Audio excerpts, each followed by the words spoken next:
संसद बैठक कसले कहिले कहाँ र कसरी बोलाउँछ? प्रधानमन्त्री बालेनाले बैठकमा बोलाउँदा किन श्रम संस्कृति पार्टीका अध्यक्ष माननीय हर्क साम्पाङ गएनन् भनेर भ्रम छर्नेहरूले राम्रो सुन्नुहोला। माननीय हर्क साम्पाङले सही गरेका हुन्। सरकार गलत दिशामा जाँदैछ भने विपक्षको काम हो सही दिशामा लानु, खबरदारी गर्नु। राजनीतिक उहाँले बुझेका छन्, त्यसैले अहिले बल्ल संसदीय बैठक बोलाउन बाध्य बनाएका छन्। यो हो प्रक्रिया। सरकारले खुसी खुसीले जहिले जहाँ मन लागो त्यहाँ बैठक बोलाउनु निरङ्कुश हुनेछ। त्यसरी गर्दा पारदर्शी र जवाफदेही हुँदैन। सरकार भनेको पारदर्शी र जवाफदेही हुनुपर्दछ। जहाँ बोलायो जहिले बोलायो त्यहाँ जाँदा सिस्टम बिग्रिन्छ। कहिले आफ्नो कोठामा बोलाउला, कहिले उनीहरूको पार्टी कार्यालय बोलाउला। यसरी गर्नु हुँदैन र एउटा पार्टीको अध्यक्ष जस्तोलाई मुसा जस्तो ठान्नु हुँदैन र यो पारदर्शी पनि हुँदैन।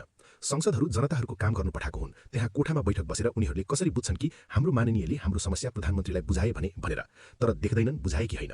तर प्रक्रियाबद्ध सबै संसदहरू आफ्नै संघीय संसद भवनमा सबै संसदहरूको एकैचोटि बैठक बसेर लाइभमा आफ्नो क्षेत्रका जनताहरूको माग समस्याहरू राख्ने काम गर्नेछन् र प्रधानमन्त्रीले जवाफदेही गर्नुपर्ने हुन्छ। सबै संसदहरूको प्रश्नको उत्तर दिनुपर्ने हुन्छ। त्यो हो सही प्रणाली। अब प्रक्रियामा जाउँ। जान्नै पर्ने संवैधानिक जानकारी। हाम्रो संघीय संसद जुन प्रतिनिधि सभा र राष्ट्रिय सभा गरी दुई सदनमा विभाजित छ, कसरी सञ्चालन हुन्छ? संसदको बैठक कसले बोलाउँछ? कति दिन अगाडि सूचना दिइन्छ र बैठक कहाँ बस्छ? यी प्रश्नहरू धेरै नेपाली दाजुभाइ दिदीबहिनीहरूको मनमा उठिरहेका हुन्छन्। आज यसै विषयमा संविधानले के भन्छ र व्यवहारमा के हुन्छ भन्ने बारेमा विस्तृत जानकारी प्रस्तुत गर्दछु। संसद बैठक कसले बोलाउँछन्? धेरैले प्रधानमन्त्री वा सभामुखले बोलाउँछन् भन्ने बुझाइराख्नुहुन्छ, तर संवैधानिक वास्तविकता फरक छ। प्रधानमन्त्री उहाँले मन्त्री परिषदको निर्णय मार्फत बैठक बोलाउन सिफारिस गर्न सक्नुहुन्छ, तर उहाँले प्रत्यक्ष बैठक बोलाउनुहुन्न। सभामुख उहाँले बैठकको कार्यसूची निर्धारण र सञ्चालन गर्ने भूमिका खेल्नुहुन्छ, तर बैठक बोलाउने अधिकार उहाँसँग छैन। बैठक बोलाउने अधिकारी राष्ट्रपति। नेपालको संविधानको धारा 93 अनुसार राष्ट्रपतिले संघीय संसदको अधिवेशन आह्वान गर्नुहुन्छ। नवनिर्वाचित सांसदहरूको पहिलो बैठक पनि राष्ट्रपतिले नै बोलाउनुहुन्छ। बैठक कहिले बोलाउनुपर्छ? समयसीमा।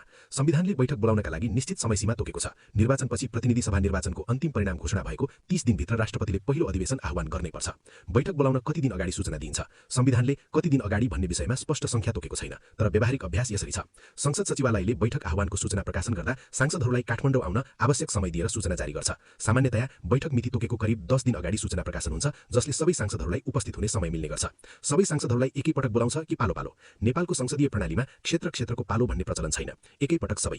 प्रतिनिधि सभाका सबै सदस्यहरू हाल 275 जना र राष्ट्रिय सभाका सबै सदस्यहरू हाल 59 जना राष्ट्रिय राजधानीमा उपस्थित भई बैठकमा सहभागी हुन् भन्ने संवैधानिक मान्यता हो। सदन फरक। दुई सदनको बैठक भने सधैँ अलग अलग बस्छ। राष्ट्रपतिले अधिवेशन आह्वान गर्दा दुवै सदनलाई समेट्नुहुन्छ, तर बैठकको समय र कार्यसूची फरक हुन सक्छ। संसद बैठक कहाँ बस्छ? सिंहदरबारभित्र, बानेश्वर क्षेत्र, संघीय संसद भवन। अन्त्यमा संसद बोलाउने काम सरकारको सिफारिसमा राष्ट्रपतिले गर्नुहुन्छ र बैठक सञ्चालन गर्ने जिम्मेवारी सभामुखको हुन्छ। यही प्रक्रिया नै लोकतन्त्र हो।